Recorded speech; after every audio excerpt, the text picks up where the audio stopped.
Welcome to the first episode of Vanguard Big Pencil Show. Alright, now, as I promised in my Yu-Gi-Oh video, we are going to talk about the cross rides.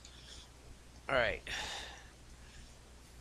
if you're wondering what the random pause is, I actually am going to the Cardfight Vanguard Wiki for my information.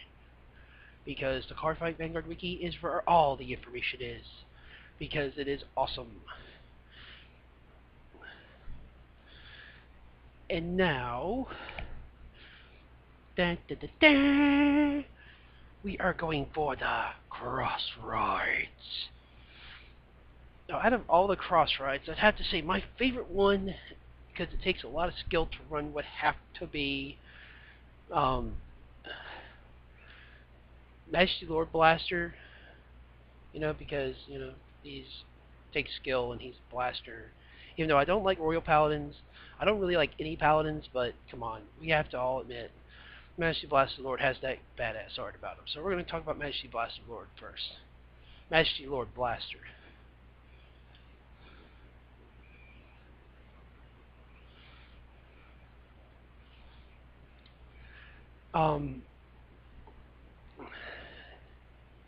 To me, Majesty Lord Blaster is like, to me, if you want a skillful deck, because I mean, yeah, you gotta understand that all the cross rides are autopilot, no matter how you look at it.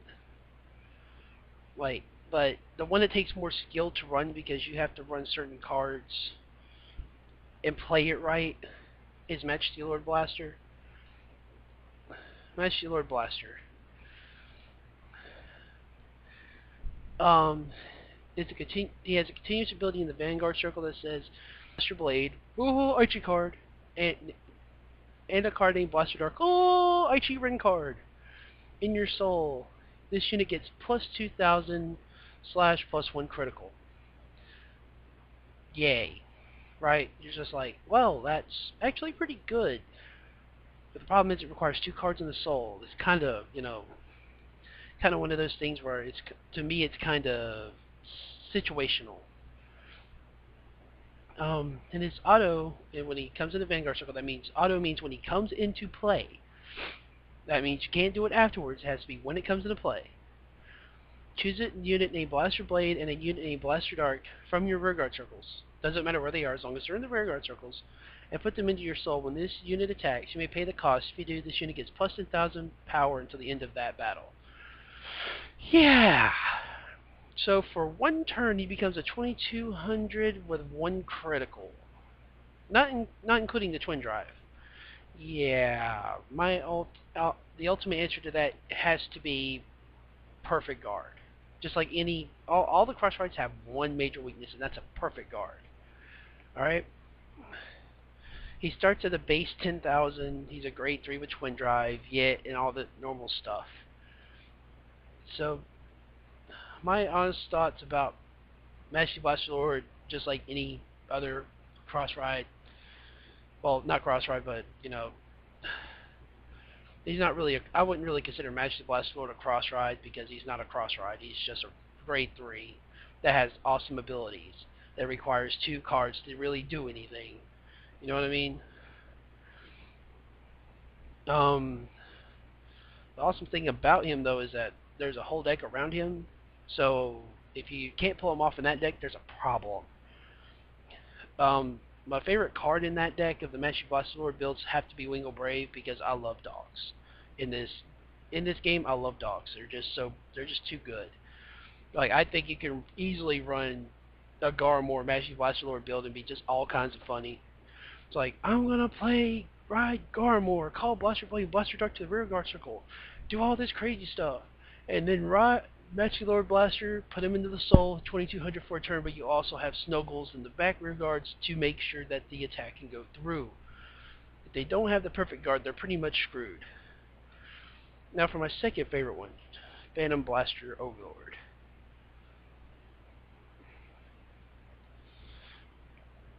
To me, Phantom Blaster Overlord's the second one that requires skill. I mean, to me, they all sort of kind of require skill to play because you have to know what goes where, what's on first, who's on second, type of thing. You know what I mean? But with Shadow Paladins, you have more of a search engine than Royals, because you have, well, no, you have the equivalent of search.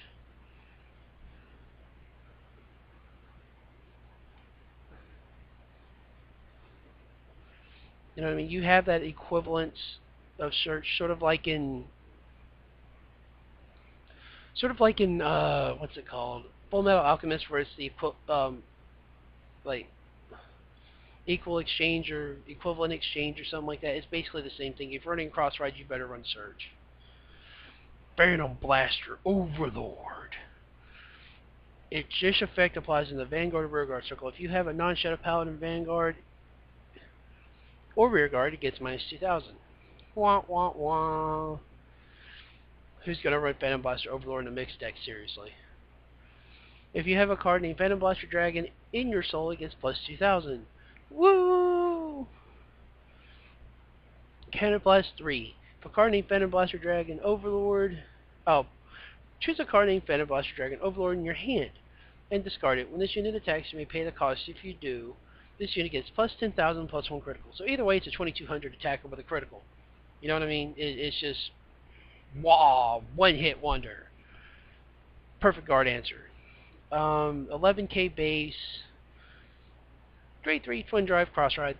Yeah, not too bad. I mean, it requires less than Meshy Blaster Lord to get the plus 2,000, but it requires a lot more to get the plus 10,000 and plus 1 critical. I mean, either way, it takes a lot to run them, and that's why I just don't like them. I mean, I don't like any of the cross rides, but again, it takes a lot of skill to run them, so if y'all run them, more power to you. Okay? I'm not insulting them in any way, but I just don't like them. I don't like it when you have to rely on one card. I like it when you rely on multiple cards. Which is why I play the Clan I run, which I am not spoiling right. Well, I spoiled in the last video, but I'm not. If you're watching this one, I'm not spoiling it right now. Now for Dragonic, Dote. Where's Dote at? Let's see, Dote. Oh, I'm in the Grade 2 Splinter. Dote, Dragonic Overlord, the end. One of my... I started out playing Kagero, so that's why I have decided to save the best for last, because I love Kagero. Kagero is just it just makes me feel warm inside, because they're dragons, and they're cool, and this one carries guns, and I like gun-carrying dragons. His first effect is basically the same as Phantom Blaster Dragon Overlord, but for Kagero. His second one is the same thing as Phantom Blaster Overlord, except for you require Dragonic Overlord in the soul. But the last ability makes it better. To me, it makes it run better.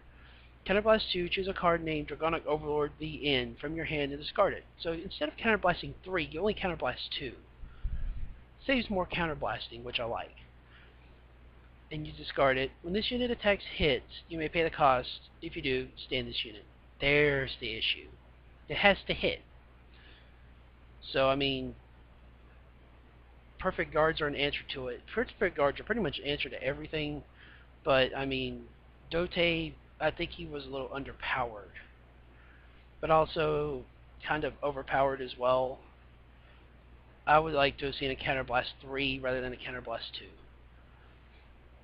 But for the moment, yo, all have been waiting for my clan. The Murakumo! The reason I love Murakumo so much is because with this new the Awakening and Twin Blade set, I finally got my deck in English. You know, I was playing it in Japanese for a while. So I basically already knew what I was going to run by the time it came out.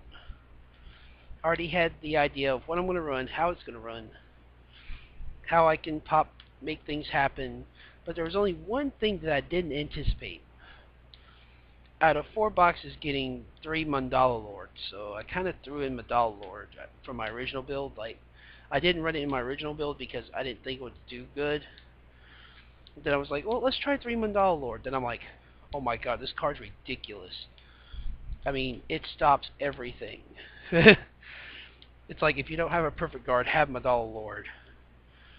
You know, so they basically are running in a sense 3 negate attacks and a 6. Let's see, 4.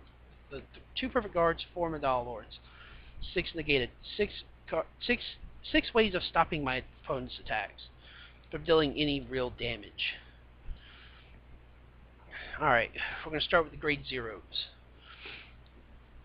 Evil Ferret is my starting vanguard. Stealth Beast Evil Ferret. When another Morcom arrives this unit, you may call this card to rear guard. Pioneer ability. Woo!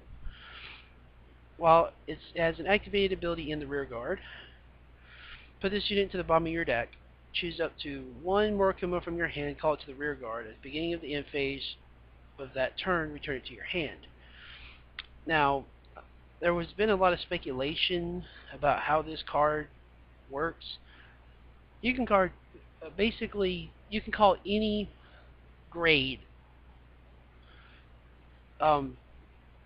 unit onto the rear guard circle. That means you can call a grade 3, a grade 2, a grade 1. This deck amplifies on that on turn 2. It abuses that ability. That's basically the way this deck runs. It abuses that ability. And I haven't lost 8 games yet. 1 game. I haven't lost a single game yet with this deck. Because of its ability to superior call whenever I want. On my turn. Basically, it's whatever I want, whenever I want on my turn. That's what I like about it. The stand triggers are 4 spiders, Stealth Fiend, Dart Spider, Damage Flipper. It comes in handy when you're wanting to do stuffs. 4 Stealth Beast, Moon Edge, Pissed Off Kitty. 4 Stealth Beast, Cat Rogue. I like it because it's a rogue. 4 Stealth Fiend, Yukehime, Hill Trigger. The Yukahimes are the hill triggers, the Cat Rogues are the draw triggers, the Moon Edges are the critical triggers, and the Darth Spiders are the stand triggers. So good. Darth Spider is good because it can go into the soul to flip 1 damage, which allows you to counterblast 1 for certain effects that I will explain later. The grade 1s. Yeah. The grade 1s. There's only really 3 important grade 1s that I run in the deck because they make the deck function so well. But besides that, the grade 1s aren't really that important. We'll start with the not important ones. How about that? 4 Stealth Rogue of Silence, Shijimamaru. Yeah, I'm having to say it slow because I'm kind of, yeah. 2 Stealth Beast, Leaf Raccoons. Don't ever count these. Don't ever count the raccoons out. Don't ever do it.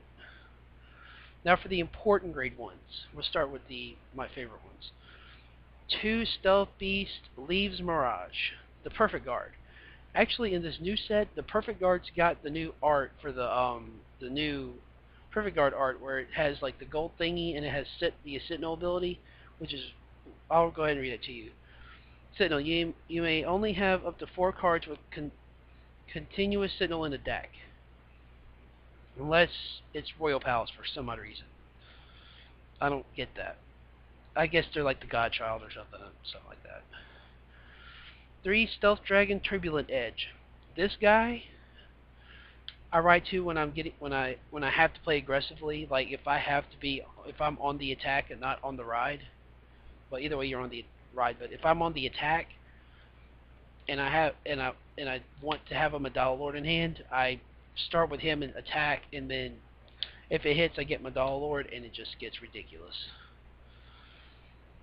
My favorite grade 1 though is Stealth Beast Million Rat. I have 4 of these. I'm happy to have 4 of them. Out of a freaking 4 boxes, I should have 4 of them. I actually pulled 5. Counterblast, it's a grade 1, 6,000 attack. Counterblast 1, when this unit is placed on the vanguard or rear guard, you have a Morcom of Vanguard. You may pay the cost if you do. Search your deck for up to one card named Stealth Beast Million Rat. Call it the rear guard and shuffle your deck. At the beginning of the end phase of that turn, put that unit on the bottom of your deck. Shadow Clone Jutsu is basically what I call that. I nicknamed that. This deck's all about using Shadow Clone Jutsu with certain units, like the Rat and other units that I will be getting to soon. But that's why the Spider is important, and a certain grade 2 in this deck's important, because unflipping the damage is how you really just implement a lot of damage and implement a lot of threats to the board. My grade 2s are 3, well, we'll just start with the not important ones. 2 Bloody Mists, vanilla, 10k, vanilla. 3 Cape Stealth Rogue, Shanau. Basically, she's a 8k that says when this unit attacks its Vanguard, if you have a Morcom of Vanguard, you may return this unit to the hand. It allows for guarding, which is what I like. It's like if it hits, I get to guard. Either way, I get a guard because it intercepts. But also, if it adds to the hand, basically it just allows me to do it again and again and again. Like if I have another option to guard with, I can guard with it. But also it gives me that, it's like a security blanket type thing. 3 Stealth Fiend Midnight Crows. Basically they're another Million Rat but grade 2. But it works. It's not a horrible ability. It's not horrible. But also it's it's another Shadow Clone Jutsu. And then you have 3 Stealth Beast White Mane, the damage flipper of the deck. I love that card. I love White Mane. It's a 9k, deals damage, unflip damage. Really nice. Now for the lovely grade 3s. I run 4 Mandala Lords because, he's a kind of a beast. He has a continuous effect in the Vanguard or rear guard. If you don't have Morcom of Vanguard, he loses 2,000. He also has this ability. It's an auto, Vanguard. Counterblast 1, choose a card named Covenant Dragon, Mandala Lord from your hand, and discard it. At the beginning of your guard step of the battle, if this unit is attacked, you may pay the cost. If you do, choose one of your opponent's attacking units, and that unit gets minus 10,000 till the end of the battle. Yeah. The reason I like that ability, it makes it to where I don't have to guard as much from the hand or intercept as much. So to me it's a really good ability. I like that. I like having him in the deck. It makes it a lot easier to deal with things. And 3 Sword Dragon Void Delgia. So good, so good. It's kind of funny when you ride to grade 2 and you have a damage and you put Barrett on the bottom of the deck and then you just drop a Void Delga, counterblast 1, get another one. Because then they're like, you have 2 grade 3s while a grade 2 Vanguard. How does that work? The ferret says call to the rear guard. It doesn't have to be less than or equal to the Vanguard if it's in a superior call effect. I can't tell you how many times I've had to explain that.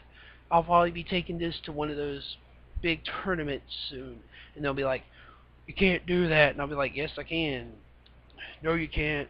Do I need to explain how I can? You just can't.